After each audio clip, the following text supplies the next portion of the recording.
Shall we start? I just would like to introduce you Professor Bill Chambers, and to introduce himself as well. But I just like to remind you of the phone number for the text wall, which is 075-374-02400. Yeah, if you have any questions, you can message us there. Just repeat it, so make it. 075-374-02400. Okay? Thanks. Okay. Right, thank you. We've just been talking about Brazil, so that's why we're about half a minute late starting, because I love Brazil, and I'd rather much talk about Brazil than Liverpool or London or something. So my name's Bill Chambers. I started lecturing here in 1973, and I retired last year, so I'm an old man now, a very old retired man. I used to be a geographer. I loved geography. And I became head of geography, and then I became promoted to one of these daft jobs where you don't really do very much apart from administer. But I do enjoy teaching. And one of the jobs I used to do was I was in charge of something called widening participation and fair access. And that's something I feel passionate about. So I'm going to talk to you about that. And I'd love some questions. Just before we start, how many of you went to an independent school before you came here? Good, that's all right then. I'm just interested. Okay. Okay, this is what I'm going to talk about. I'm going to give you some references and some sources to start with. One of them is fantastic, and it was published just 2 days ago, and it's called, what's it called? I can't read upside down. It's called From Actors to Bishops, Top People Have Something in Common. So I'm going to talk about that report. And it's published by the Sutton Trust. And the Sutton Trust is a fantastic organisation. Fantastic organisation which is concerned with widening participation. So if you don't look at anything, have a look at that reference, which will come up in a minute. I'm then going to talk to you about education in general, widening participation and fair access, a bit about mobility and exclusion, why widening participation and fair access, and so on. So you can see the structure of the session today. So we're looking, start off with some references. Action on Access is a national organisation, got a great website, and that's, it's a really good source for you if you're interested. You can see the URL. The Sutton Trust is, in my view, by far the best. It's a fantastic organisation aimed at trying to encourage widening participation. And this paper that I just held up, which was in the Times on Tuesday, this is the article, this is the research which it's about, and it's called The Educational Background of the Nation's Leading People. And if you want to read a book, there's loads of books, but Liz Thomas's book, looks like it's quite old now, 11 years old, it's a pretty good book if it gives you an insight into widening participation. So let's talk about education very briefly. Basically, there's two views about education. One is you do it because it's intrinsically interesting. In other words, you like it. And given, so there are people like me who love geography. And there's nothing I enjoy more than standing in a river or standing on a glacier and getting freezing cold and soaked to the skin, because I love it. And I even take pebbles out of the ground and see how long they are and how wide they are and how thick they are. And that gets me excited. Okay. So there are people who do education because they love it. It could be a chemist or a scientist, it could be a geologist, or it could even be a philosopher. And if you don't actually enjoy your subjects, I recommend you should go, actually, because you're wasting everyone's time. So number one reason why people do education is because they get a kick from it. It's of value to them intrinsically. Okay? But of course, these days, mums and dads and students want more than that, and so we talk about education for what you can get out of it. It's very much part of our society. It's not what can I give, it's what do I get out of it. And of course, governments invest billions of pounds every year in education because they want us, to make a contribution to society. They're not that bothered about whether you like philosophy or geography or history. They're more concerned about the benefits. And so it can be about the workforce. We need more nuclear scientists. We need this. It can be about how much wealth the country's got, how we can compete with these nasty new countries like Brazil or India who are going to overtake us any minute and make us a third world country. It's about employment. It's about salaries.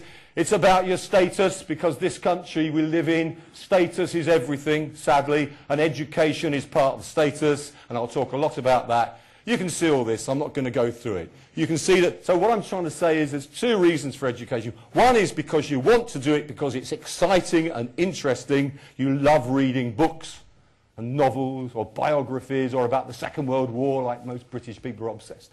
Or you're doing it because it's of benefit to you or of benefit to our society. Okay? So that's the difference between, if you like, extrinsic and intrinsic.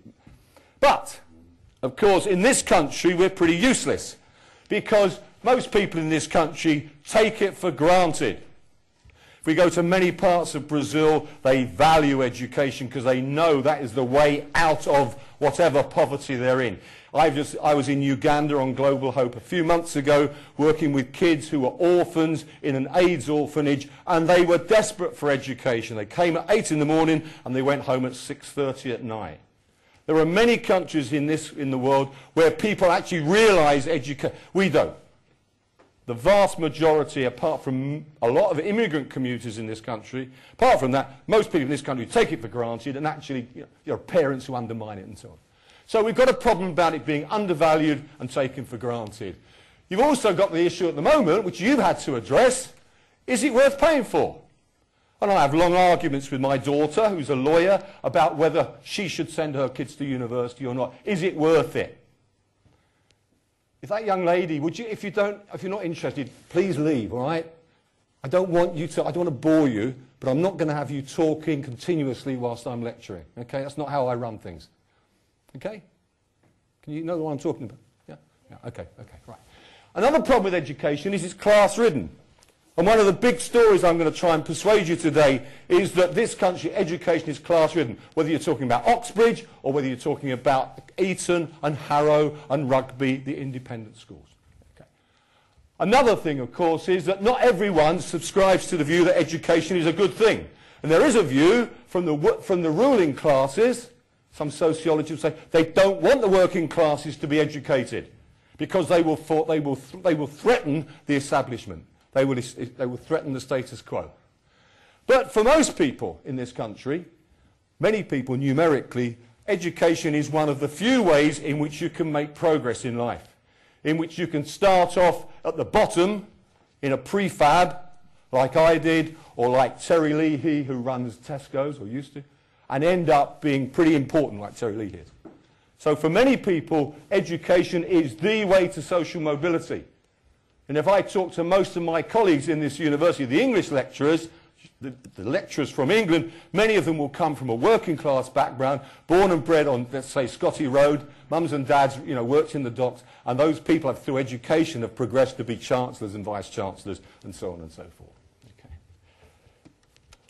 So, I want to talk about widening participation. I've talked about education briefly. Talk about widening participation and fair access, and I think those four photographs speak for themselves. You've got Eton, and you've got an Oxford College, and you've got kids in a bog standard comprehensive, and you've got the University of East London. Okay, that's what we're talking about today.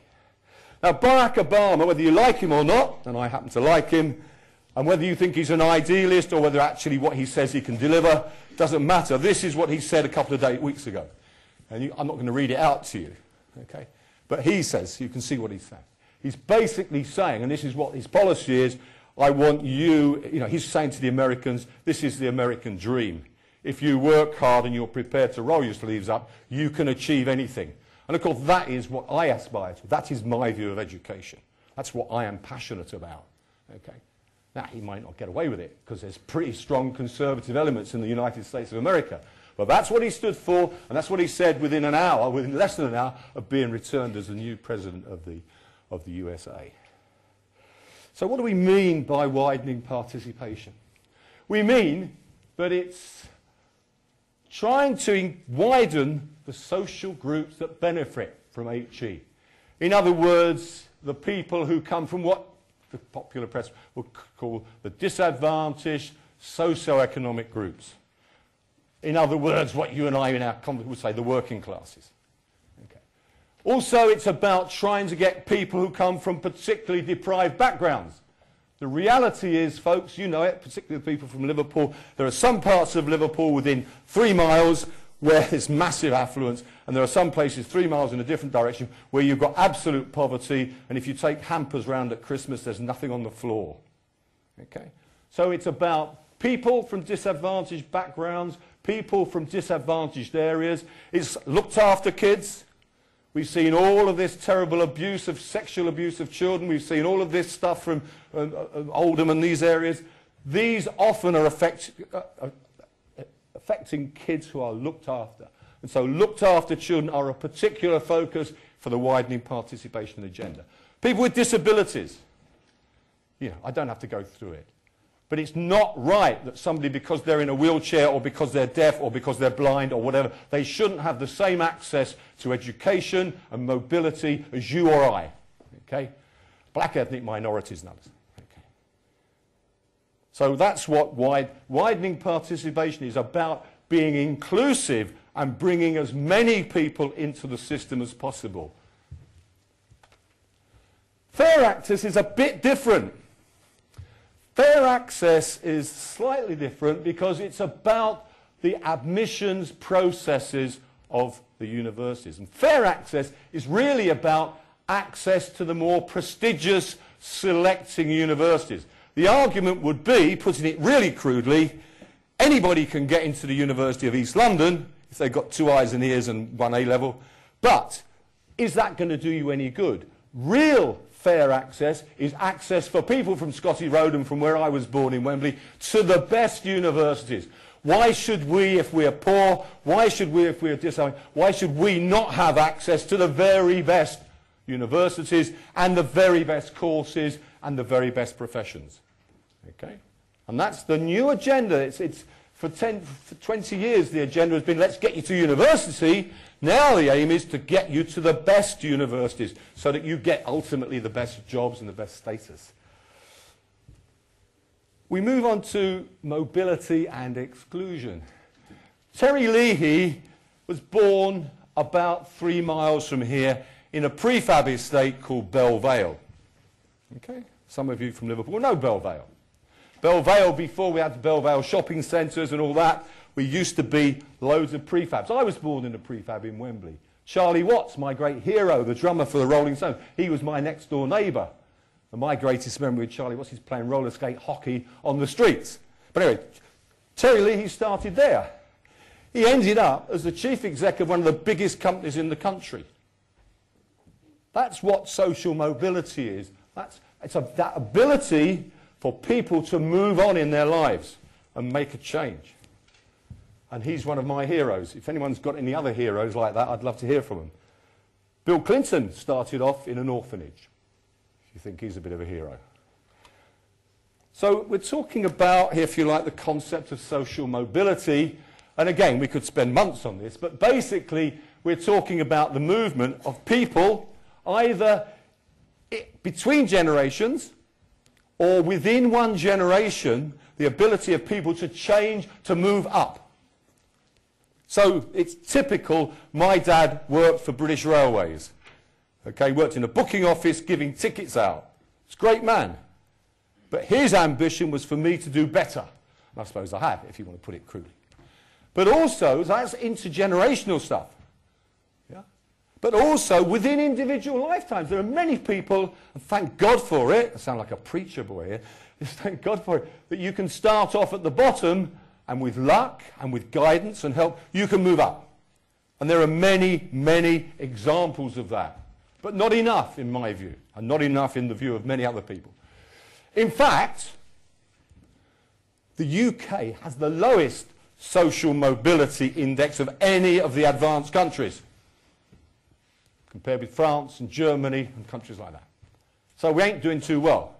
And secondly, this guy, Peter Lamport, who runs the Sutton Trust, who produced this report, he said if we even reach the global average, this is about self-interest for the country, Mr. Cameron, if we even just reach the global average, it would increase our gross domestic product, our affluence, by 4%. The other thing, and this is one that worries lots of people, and it should worry you, is that whereas the norm for the last 200 years has been that this generation is better off than the previous generation, yeah, that is at the moment in doubt. Because, well, you know what the recession's doing. So there are many families now where the mums and dads have got, let's call it for, you know, a good, let's call it a professional job, and their kids may not reach that because of the recession and all these other things that you know about better than anybody. So there are some people who've my age, who've retired, who actually feel guilty. I actually feel guilty that I've got more money and I've got than my kids have. My oldest son runs his own company. He hasn't even started paying into his pension scheme yet. God help him. If he doesn't start making a profit soon, I don't know what's he's going to be like when he retires. So this notion of upward social mobility, which has been part of the norm, and that's the sort of thing that's happened, of course, very much in Brazil and in India and places like that. That may not be the norm in this country, and that's going to cause real problems for us all, I think.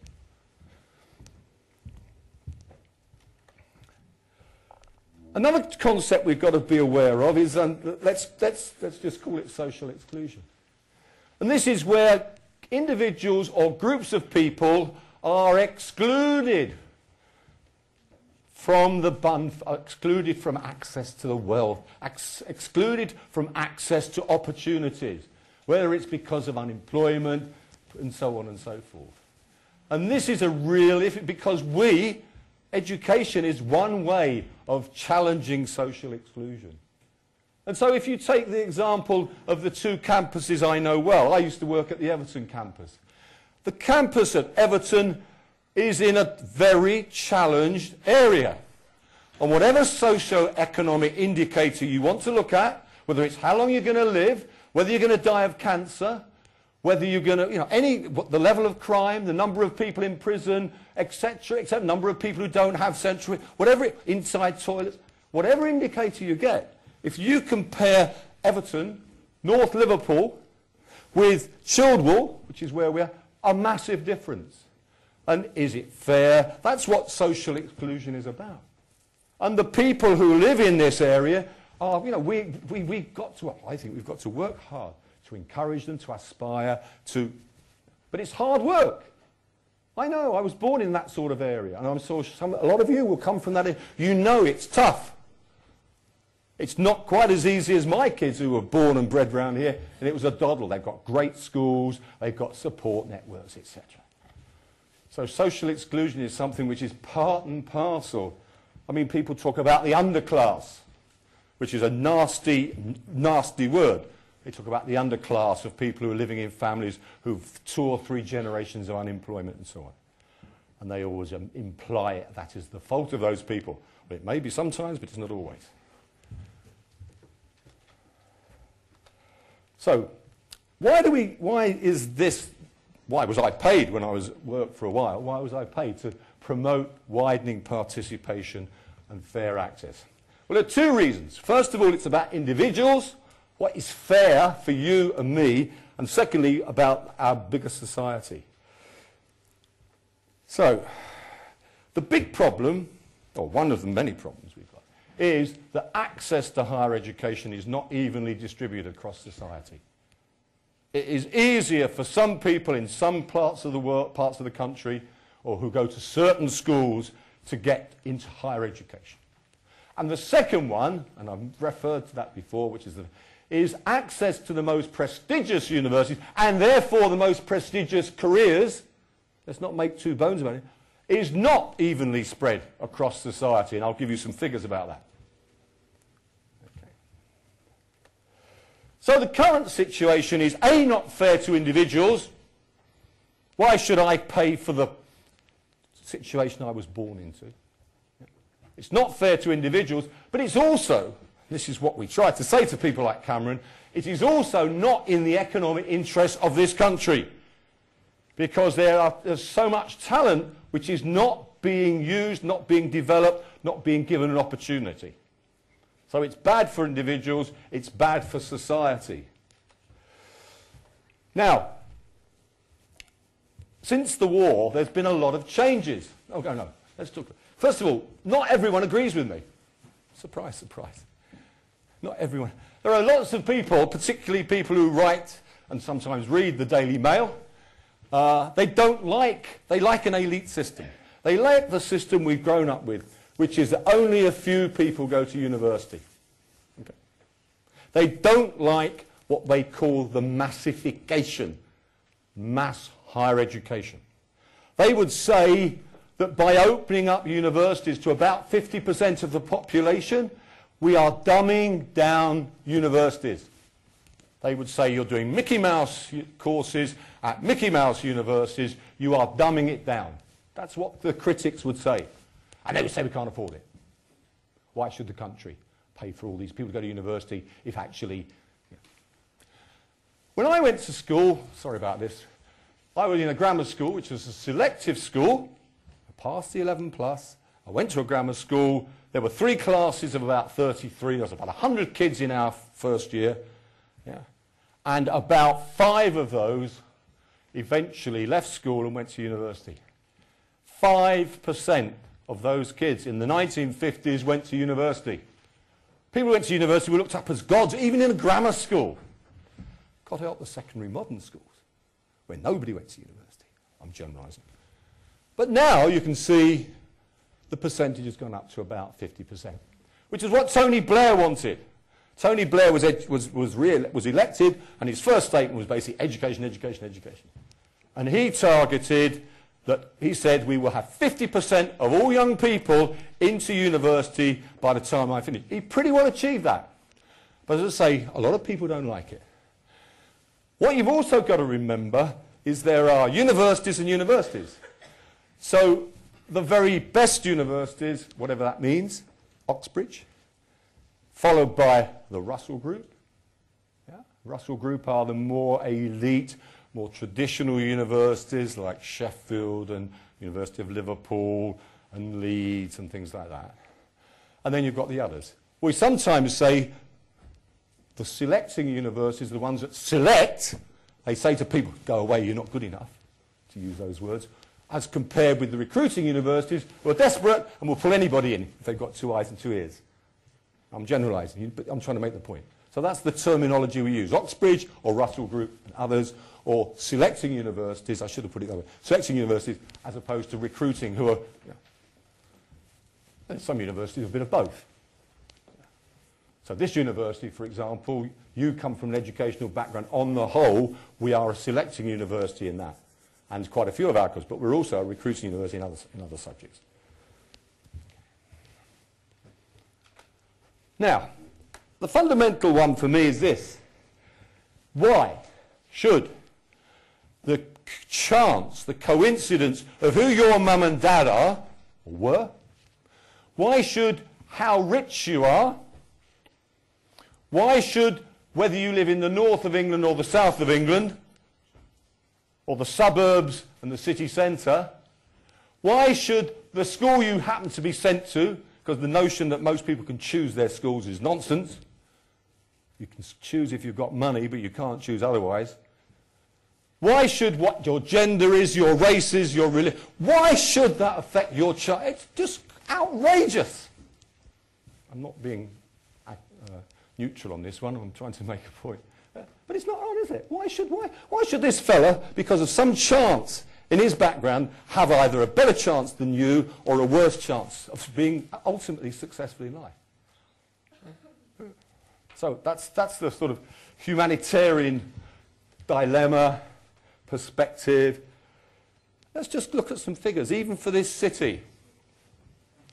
Some of you mostly don't come from Liverpool, I know, but there are some schools in Liverpool which have 90% of their kids go to university. Okay? There are some schools which are within a very short distance who have less than 50%. Fact. That is fact. That's empirical evidence, okay? Top 5 schools, average of 91% of their kids go to university. Bottom 5 in Liverpool, I'm not saying anything wrong with those schools, it's just how it is, and I'm a governor of one of those schools, 51%. So that's access to you, that's That's an interesting one. Then what about selective universities? This is the so-called top 30 universities. Okay, look at the difference there. Look at the, just go back. Let's go back and look at those figures. Yeah?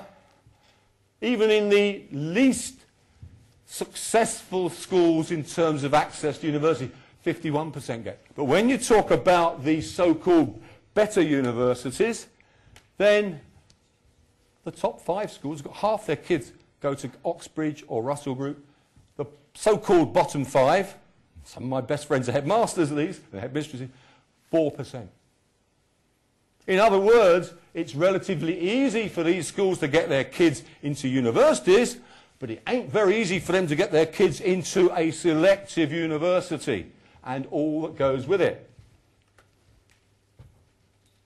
If we look at all universities across the country, 69% of non-selective state schools, kids go into university.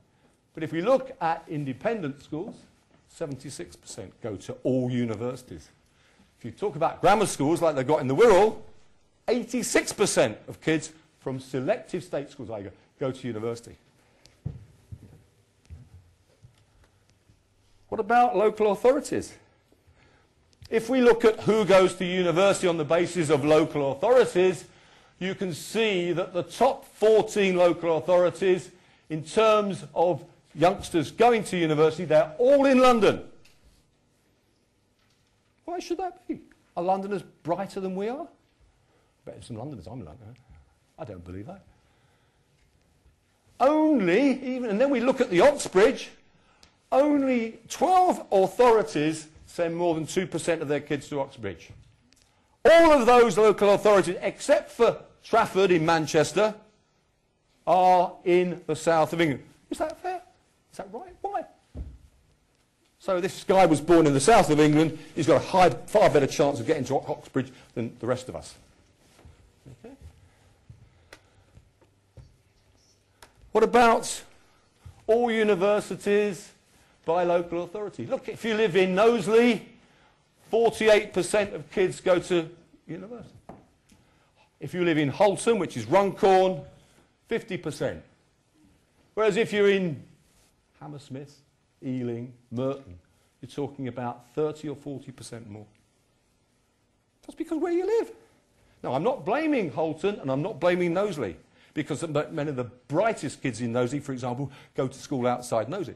I'm not attributing blame, I'm telling you that those are the facts. Those are the facts. I'm not giving reasons for it necessarily. Well, I think I am, actually. And you can see similarly Oxbridge. 0.0% of kids in Knowsley go to Oxbridge. Now, most kids in Knowsley probably say, so what, I don't want to go. And there are some teachers in schools say that's not the sort of place our kids want to go to. It's utter nonsense. Okay.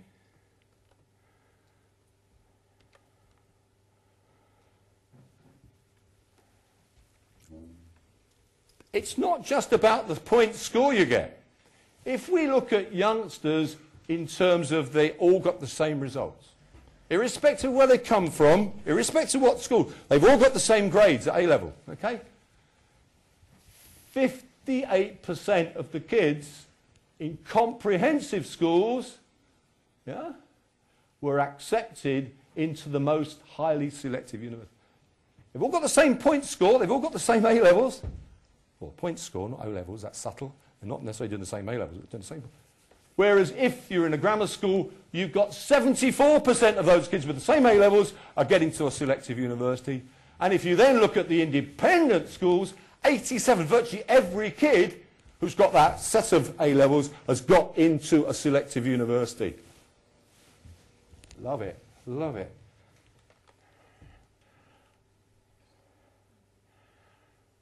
A 100 elite schools, of which 84% are independent and 16% are grammar. 100 schools, which is about 3% of all the schools in the country, they account for 32% of the admissions to Oxford and Cambridge. Why? I can't afford to go to Eton, but why should that affect why should I then only have an N% chance instead of a bigger chance of going to Oxbridge or to a university of my choice? Let's just look at this slightly differently. This was last year's figures, I haven't updated them. If we look at the ministers in Mr. Cameron's cabinet, top people, make decisions for you and me every day of their lives. Well, they make decisions for themselves, actually. But yeah. If we look at Cameron's cabinet, almost 2/3 of the members of his cabinet went to independent schools. Even Blair had 32%. Margaret Thatcher, 91% of her cabinet, her chums. Don't we talk about Mr. Cameron's chums? Yeah. So, amazing. In terms of last year's Parliament, 35% of the MPs attended independent schools. Independent schools educate 7% of the population. Yet 35% of the MPs are from independent schools. There are 20 Etonians. One little tiny school in Windsor. Nice castle. Yeah, nice river. 20 of them are actually in the 210. If I read you the figures from the later. With the exception of Gordon Brown, who, was pretty useless. With the exception of Gordon Brown, every Prime Minister since 1937 who attended university went to Oxford. It's a great country. 69% of Cameron's cabinet either went to Oxford or Cambridge. That's why they talk about Cameron and his chums. Because they're all chums. They all talk to each other. Go to the same clubs, have lunch together, kitchen lunches. The proportion of Oxbridge, it goes on and on. Even if we look at not the traditional, but the newly elected MPs in 2010, 94% of those were graduates. In the old days, they would have people who worked in industry, they would have people who worked as trade union activists on the shop floor. No longer is that the case. Well, I'm exaggerating. I'm not really a raving left-winger, but I'm just looking at the figures, and these are pretty wide. If you look at the professions, the professions are there to serve us. Yeah. We are inhabitants, citizens of the UK. These guys and women are recruited to serve us. 70% of judges, no wonder they say what the judges know about the real world. Yeah? No wonder. 70% went to independent schools. Even journalists, the people who influence opinion. That's the role of a journalist, to influence opinion. Something like 54% went to... There's only 7% of kids go to independent schools, but 54... And you can see the figures. Quite outrageous. Yeah? And it's not just... I think this is the next one. It's not just, and this is the most horrific one of the lot, it's not just in terms of powerful people, it's about in areas like sport. If you analyse the people who won gold medals at the Olympics, yeah, 7% of kids go to independent schools. Okay. In the Sydney Olympics, 23% of the British medal winners went to independent schools. This year, 37% of the people who won gold medals, or was it just medals? Medals, yeah, 37 went to independent schools. Only 7% go to school. What's going on? Why should not Broad Green, where I'm going, why shouldn't our kids get medals? 10% of the 10% of the university medalists went to Oxbridge. 60% of university medalists went to selective university. Why?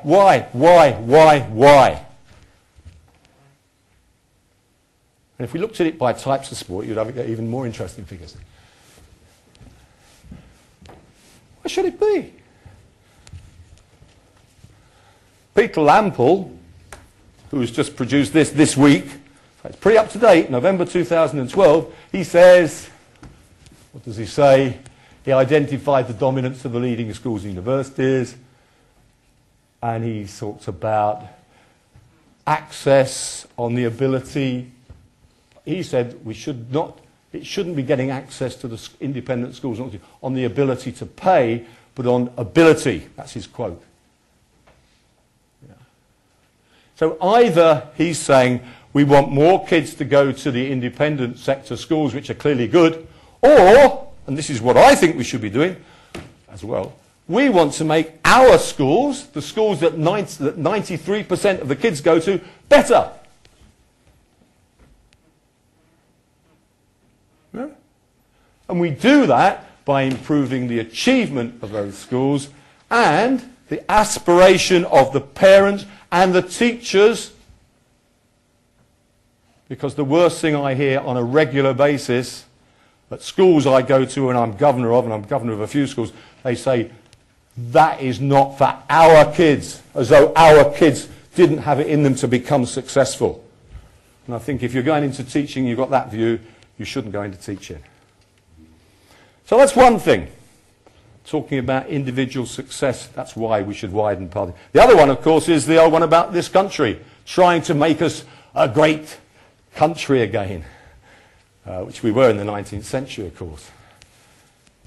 And the view, and this is David Blunkett, used to be MP for Sheffield, learning is the key to prosperity. He's a socialist guy. For each of us as individuals, as well as for the nations as well, investment in human capital, that's you, is the foundation of success in the knowledge-based economy. We no longer spend our money sweating and rolling our sleeves up and digging coal and working in steelworks or working in shipbuilding. We are in a completely different society. It's not muscles, it's that actually gets you on in a knowledge-based economy. That is why Brazil and India and other countries, are so well, doing so well, because they've got more people, therefore they've got more well-trained brains. They've got millions more than we have. So it's in the national interest to educate our people better. Self-interest, whether it's the changing world, it's a competitive world. We know it's an information and knowledge economy. We know that China, Brazil, and India have got millions of people and they're investing in their education. The figures for the number of the physics PhDs in India is about 100 times more physics PhDs last year than in this country. That's probably an underestimate. Why should we want to be rich? We want a richer economy. The argument is this: if we educate our people better, we have a richer economy, we make more money, people are happier with money, we have a more cohesive society, so we don't have the rich and the poor at each other's throats. Yeah. But also, and this is important, if we're a rich society, we can afford to spread our wealth around. And it's interesting that Mr. Cameron has not cut our overseas aid budget. The easiest thing in the world he could do at the moment is to save money with Osborne, is to cut our overseas. He hasn't done that, which I think is a tremendous thing. But don't forget that if we're rich, we can give more money away, and also our purchasing power will encourage the economies in China and so on and so forth. So we know, don't we? We know that, I've just said this before, but we've got this decline in coal mining and shipbuilding, okay? So areas, some of you may come from South Wales, the North East, all these areas where traditionally they had this massively high employment, we've suddenly got a structural unemployment. We know we've got an information and knowledge society. We also know that we've got qualification inflation. When I started work, Margaret Murphy, God bless her, was my secretary. Now, the administrators and the PAs in universities have all got degrees, and they're brilliant. Okay? So we need more educated people. And we're doing badly. The OECD is, if you like, the most advanced economic countries, a group of them, okay? In Britain, we increased from 45% to 60% going into tertiary, which is basically HE. But our competitors, yeah, were far more. They increased their entry rates much more rapidly than we did. So our competitors are overtaking us. They're putting more money and they're doing better. It's lower, we're still lower than Australia, Poland, Portugal, New Zealand, all those countries. We're investing less in our education than those countries. So it's inevitable they're going to develop better and make more money, more jobs, and so on. The world moves on. Yeah. Quote from the Sunday Times last year, the Asia giants, China and India, have flooded the global market with yet more super qualified graduates. Fact. Okay. And that's why countries put visas and all that to try and keep out these people. But we need them, because we can't produce our own. The OECD average investment in HE is 1%. We've got 0.7%. We're investing less money in than all of these competitor nations and all these emergent nations. Again, in terms of our society, if you look at the percentage unemployed, this was last year, 4.7% of young graduates were unemployed. 6% of those with A-levels were unemployed. 10% of those who left school at 15 were unemployed. Fact. Not only that, but if you're unemployed and you've got a degree, you're unemployed for a shorter period of time than if you left school at 15. So not only have you got a better chance of having a job, but if you are made unemployed, the chances of you getting another job are better than if you haven't got a degree. I'm not trying to sell this to you, I'm just giving you the figures. And in terms of contribution to society through taxes, these figures are in dollars, but it's for the UK. A man with a tertiary education will pay back on something like 91,000 US dollars in income tax, unless they work for Starbucks or Google or Amazon, okay, over his contribution. An individual, yeah, so that's that one. Gross earnings, This means that over a lifetime, somebody with a degree will earn a man something like $300,000 more in his lifetime than somebody without a degree, and even for women, perhaps even women bishops, you're going to get a massive graduate premium. That figure is always going down at the moment. It's fair to say. The graduate premium, the extra money you guys will earn because of your degree, is going down, but it's still quite significant, the difference. Leave that. Leave that. Right, practical steps. So even the Conservative government are trying to encourage widening participation. But one is, are we dumbing down, which I mentioned before. The other one is, and this was a problem in the early days, 5 or 10 years ago, you got people in, these extra people in, but most of them left. They dropped out because they couldn't cope. So one of the questions is it an open door or is it a revolving door? They come in, they last a term, and they go out because they fail or they can't cope. So the government introduced a project called, I'm sure you know all about this, Aim Higher. And Aim Higher was a massive project which the government funded to increase awareness of higher education, because there are many kids in many parts of this country who don't know about HE. Secondly, to raise aspirations so that people wanted to go to university. And thirdly, achievement, so they got the grades that allowed them, and the right subjects allowed them to get to university. And they improved advice and guidance, because the advice and guidance kids got in school was pretty awful. And they focused not just on the pupils, but the parents and the teachers, and so on and so forth. So that was this sort of Aim Higher project that's developed. And they targeted socioeconomic groups.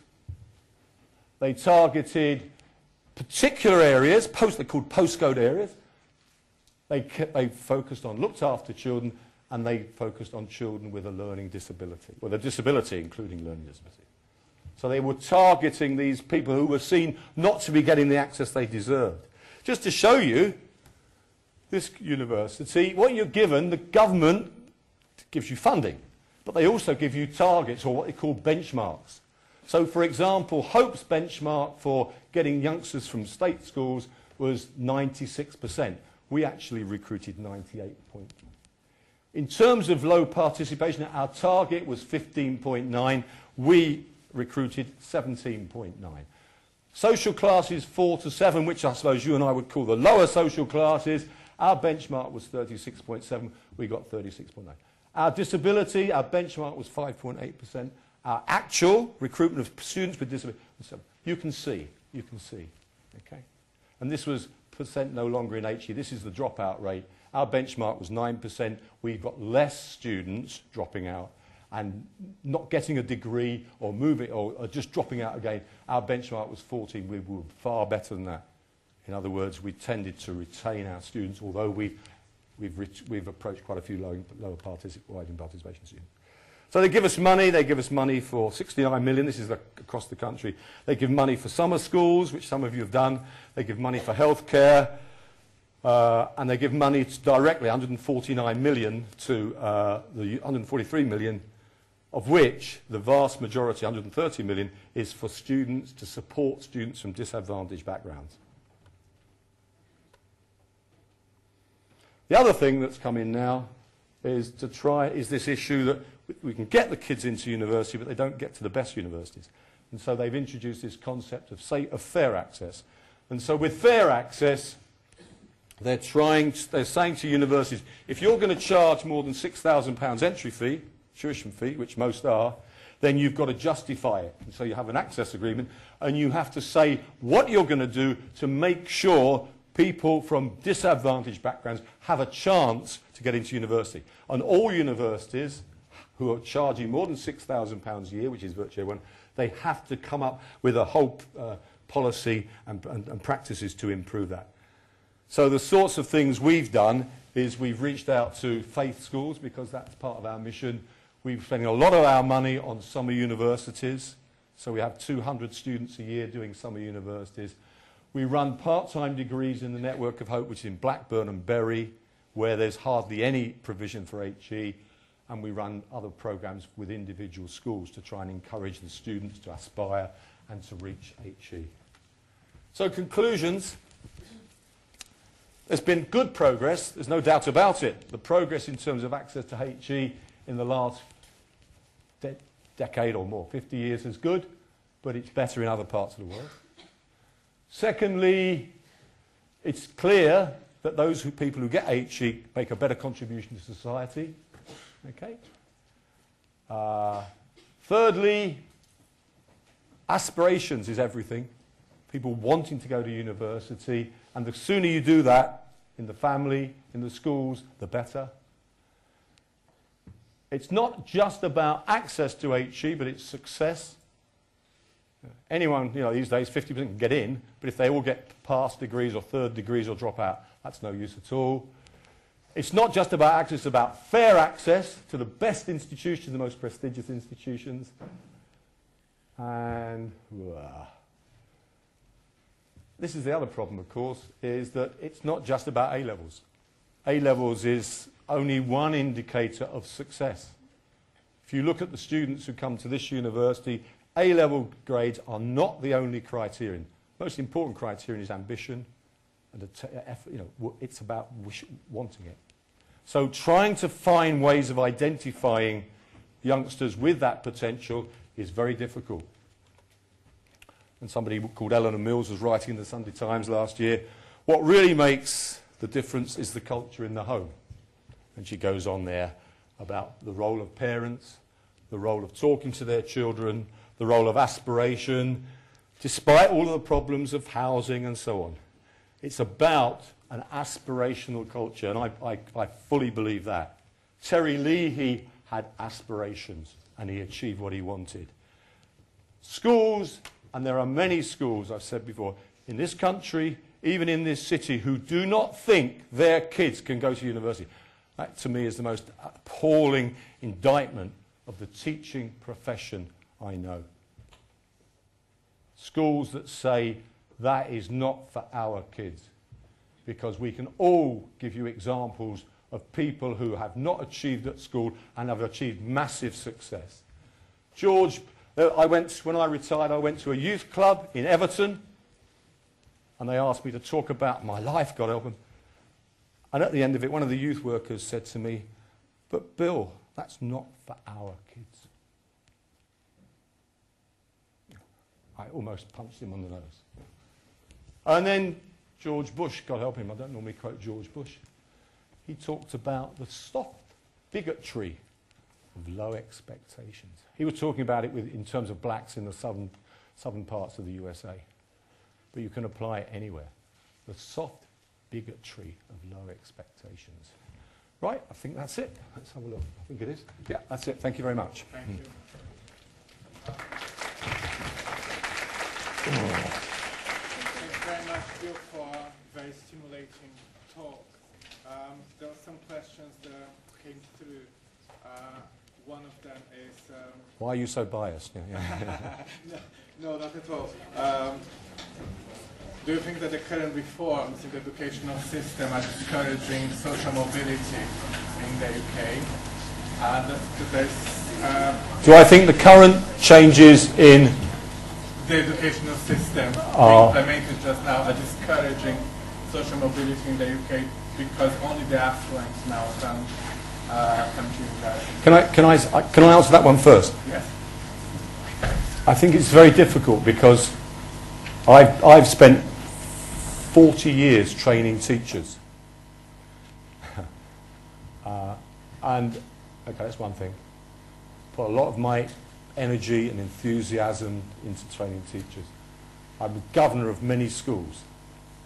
I don't like Michael Gove. I think Michael Gove's a nut, an idiot. But until we accept that there are good and bad schools in the state sector, and until we accept that there are good and absolutely appalling teachers in the state sector, until we accept that, we won't go anywhere. And I'm chair of something called the Monitoring and Evaluation Committee of a local school, secondary school. And whenever we interview the teachers, we interview each teacher from each subject every meeting. And most of the teachers are fantastic, but the bad ones are diabolical. They don't offer the children any opportunities. They're in at 9 and they're out at 2:30 or 3. You know, so what I'm saying is, and there are schools, without any doubt, in similar areas which are getting marvellous results, and schools in another city in exactly the same system are doing desperately badly. So I understand the frustration of politicians and business people when they say we've got to change the system. The problem is human beings don't like change. We don't like change, we're defensive, and we like to maintain the status quo. So although I don't like Michael Gove, I do listen to what he says. And I believe when we set up academies a few years ago, the first academies were basically for failing schools. They're not anymore. And they would look at a school and say, why is that school in Newton the Willows doing so badly? What can we do? And what they did was put a lot of money in, 27 million pounds, and built a new academy. And I think that was the good thing to do. So I think what you've got to be careful of is, you know, just because it's Michael Gove, don't just say it's rubbish.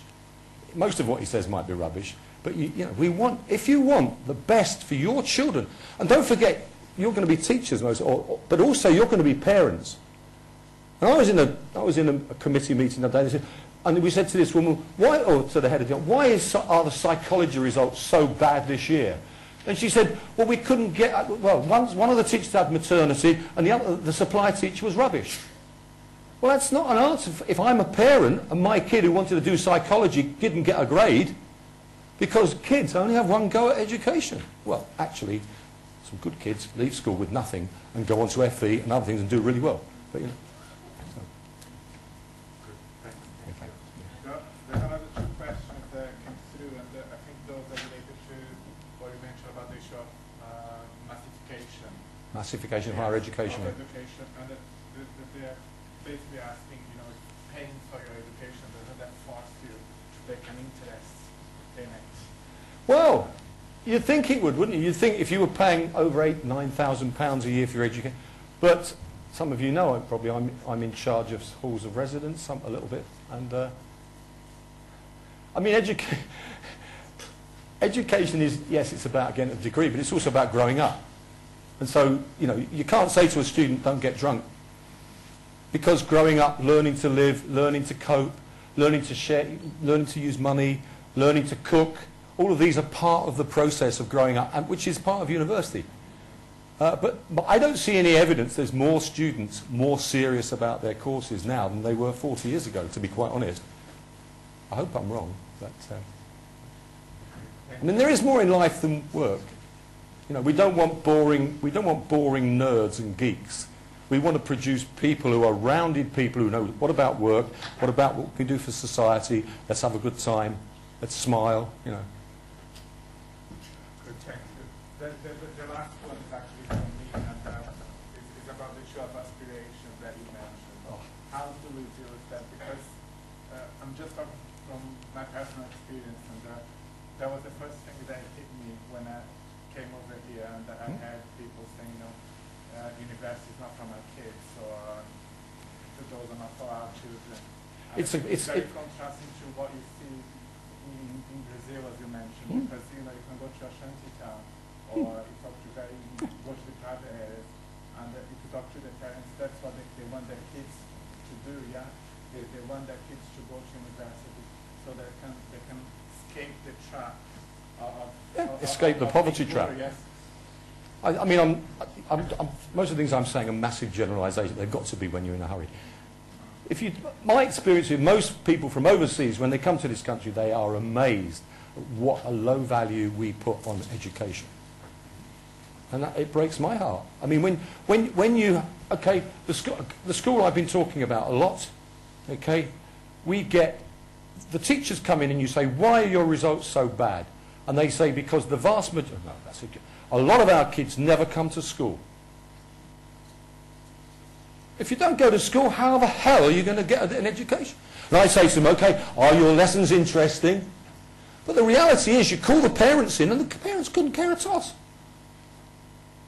So it's something deeply embedded in our society that some people don't think education is worthwhile, either for themselves or for their kids. And I think that's very sad. I mean, I think it's worse than sad. It's criminal, because you're actually ensuring your kids have a hell of a job getting out of that. Okay, you know, you don't have to go to university to be successful. There are millions of people who do well, but as a generalisation, you know, you've got. So I think it's a terrible thing, isn't it? It's fundamental to our society. What is wrong with our society that people don't get their kids, don't work and don't aspire? I'm not trying to be negative. I'm just, you've asked me the question.